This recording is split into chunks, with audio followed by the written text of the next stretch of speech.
I hear some gunshots and I thought it was some kid with firecrackers or something, and I look back and it's someone with a gun. 14 students shot, 2 of them dead, 5 other students suffering other injuries.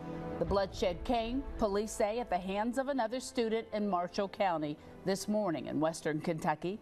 Breaking now at 7, we expect a live update from police in just minutes.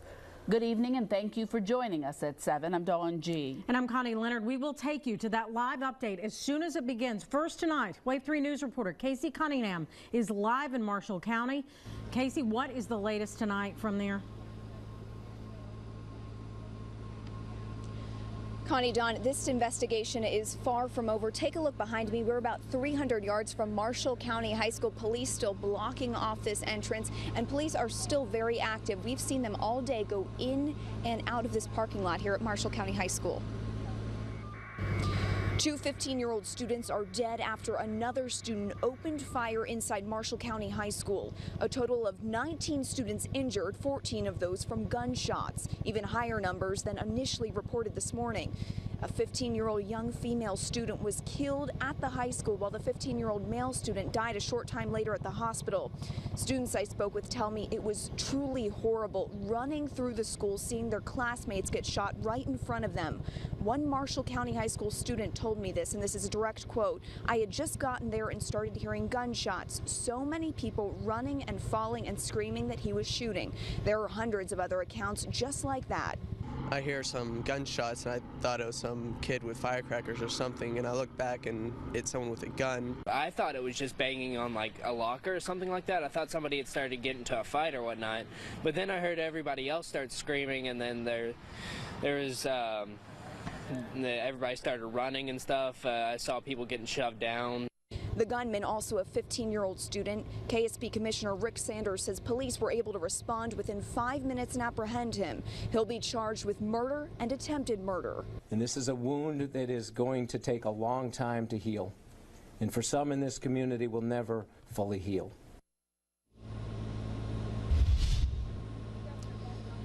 Kentucky State Police still investigating. We've just learned they have started that press conference. We're going to go live to that press conference right now.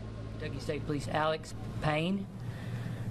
To my immediate right is Kentucky State Police Commissioner Rick Sanders. To my immediate left, Marshall County Sheriff Kevin Byers. To his left is FBI ASAC Jeffrey Coburn. And to my far left is Marshall County School System Superintendent Trent Lovett. With that being said, those are who's up here. Commissioner, the Commissioner of Kentucky State Police will now make a statement in regards to what new information we have, what information we're ready to release, and then after that, I will come up here and conclude the press conference. Thank you.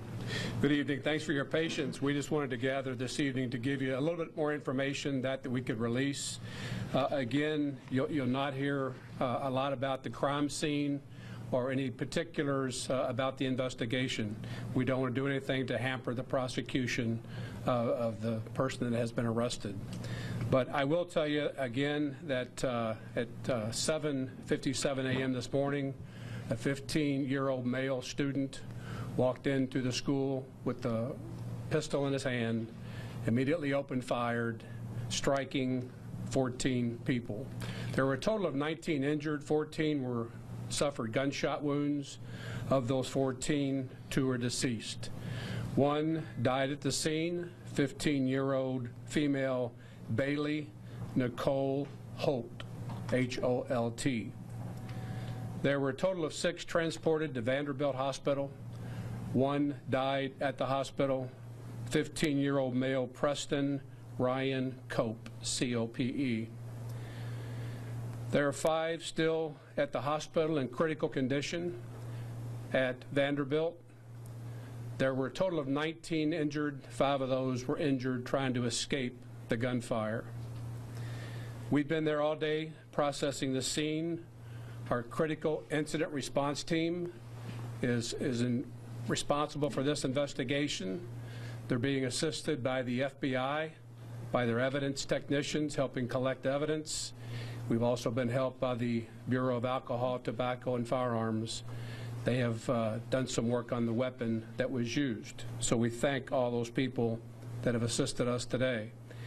This crime scene will be worked for the next few days. They're still there tonight. We'll be back tomorrow and for the next couple of days following. The FBI also has sent the victim specialist here to assist us with anybody that may have witnessed this or have a member of their family that's involved. And the Kentucky Emergency Management Team has also assisted us in setting up 2 key locations. The first is the Family Resource Center at the Kentucky Agricultural Extension Office at 1533 Mayfield Highway in Benton. That will be a facility used for anybody that's connected with this shooting that may be in need of supplies, such as a student that lost his or her glasses there. So anything that's needs related, we'll refer you to that location. And then the counseling center we're setting up at Old Pepsi Bottling Plant, 1531 US 641 in Benton. And that's for those that are affected by this that need grief counseling, and there are many that will need grief counseling.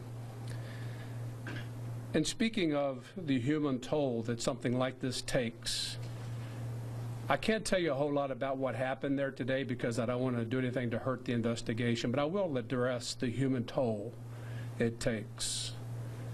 In addition to those family members that have lost loved ones, that have had loved ones injured or hurt or traumatized, we pray for those people. I also just want to express how difficult this is for first responders. One of our first troopers to arrive on the scene saw the young lady that died there on the scene and thought it was his daughter because she had been dropped off at the school this morning as well. Same clothing description, same description. And he had to go over to convince himself that that was not his daughter. And then for those that responded, it's a difficult situation. Dealing with those that are killed, injured, traumatized. I pray for those first responders that had to go and witness this. The SRO that was assigned to the school went through a tough time this morning. And I failed to mention this morning, this 15-year-old was apprehended by a sheriff's office officer that was the first to arrive. Those people are all wrestling with the emotions from something like this. So I ask for you to remember them in your prayers tonight. We're not going to release any information again about the actual crime. I don't think we'll have another press conference tomorrow unless something comes up that we can share with you. Again, we still have 5 in critical condition and 2 deceased. So with that, we'll close the press conference. Thank you for being here. And I'll entertain just a couple of questions, but I probably won't answer them. But go ahead, sir. Commissioner, are you looking at bullying as a possible motive here? I won't go into that. How was the young man taken into custody without incident? Did he give up? Did he run out of bullets? What happened? He was taken into custody is all I can tell you. Commissioner, will there release photographs of Bailey and Preston? Say that again, please. Will the school district or you release photographs of Bailey and Preston? I'm sure in the days to follow, those photographs will come out, but I'm not prepared to do that tonight. Commissioner, do you believe this 15-year-old was targeting his victims? I'm not going to answer that. How did he get the weapon? I'm not going to answer that. You said you made an arrest. What charges have you filed? He's going to be charged with 2 counts of murder and numerous counts of attempted murder. Is that in the juvenile system or the adult system? We're still talking about that. Do you have any more information on the weapons at all? Not that I can talk. No, there was 1 weapon involved that we know of. I'll also tell you that we had the ATF bomb detection dogs sweep the school and the parking lot. We're convinced that this was at this point, it looks like it was a sole shooter.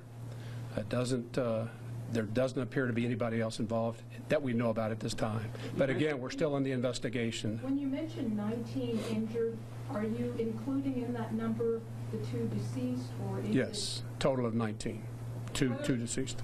Excuse me, were there any security guards at the school? There was a school resource officer at the school. Was he armed? Was she armed? That's all we're going to answer tonight. But thank you for being here. One more question, please. All right, KSP Commissioner Rick Sanders there giving us an update on the situation, and he did tell us the names of the 2 students who were killed, 15-year-old Bailey Nicole Holt and 15-year-old Preston Brian Cope. Obviously, Rick Sanders upset, as I'm sure all the first responders were. He was talking about the importance of them, and the first responder who thought his daughter was one of those injured who later died. And again, he asking for prayer for all of those first responders, for the parents, for the students that were there. And I have to include our Wave 3 family in there because we don't like to bring you this bad news. We too have children and can't even imagine it. Critical Incidents Response Team and FBI will now be working that scene. They will not give out much information. We have to remember 14 were shot. 2 dead, 5 others injured in another way. We will continue to follow this story as this information becomes available. Again, we remind you to go to the Wave 3 News app, which is where we first gave this information. We give it as quickly as we possibly can. Yeah. Well, the impact of today's school shooting in Marshall County was felt from across the Commonwealth, as Don just said, and in the nation's capital. I know I speak for communities across my home state in sending prayers of comfort and healing to students, faculty, and everyone affected by this violence. Our hearts are with the entire community in Marshall County, and our gratitude is with the first responders who rushed into harm's way. Senate Majority Leader Mitch McConnell of Kentucky speaking from the floor on Capitol Hill. He says he has staff members on the ground in Marshall County to keep him updated on the developments. We'll be right back. With breaking news happening now, this is Wave 3 News. We brought you the breaking updates at 7 in the deadly shooting this morning at Marshall County High School. Thank you for staying with us at 7:30. I'm Dawn G. David Mattingly is in Marshall County, and we'll have more tonight at 11. The 2 victims who lost their lives have been identified as 15-year-olds Bailey Nicole Holt and Preston Brian Cope. 14 other students were shot and 5 students suffered non-shooting injuries. The county attorney says he will ask for the teen suspected of the deadly shooting to be tried as an adult. Once the case is in adult court, it will be presented to a grand jury. If the jury chooses to indict, the charges will move to circuit court and the details will then be open to the public. The teen is being held at a regional juvenile jail in Paducah, Kentucky, about a half-hour away in the western part of the state. Those wounded are expected to survive. The medical staff at Vanderbilt University in Nashville says their job is to save lives and offer comfort to the victims' families. I hear some gunshots and I thought it was some kid with firecrackers or something, and I look back and it's someone with a gun. We ran into the gym where everyone else was going, and everyone was going towards a certain direction. I decided to cut off from them and go down the stairs. A nearby business owner says he provided shelter for 50 to 100 students. Students were eventually loaded onto buses and taken to other schools to be picked up by their parents. Prayer vigils are being organized in honor of the victims in today's shooting, from churches to surrounding school districts. Social media has been inundated with invitations to join in prayer for everyone impacted. The hashtag Pray for Marshall County is also trending on social media. We'll have much more on those vigils tonight on Wave 3 News at 11.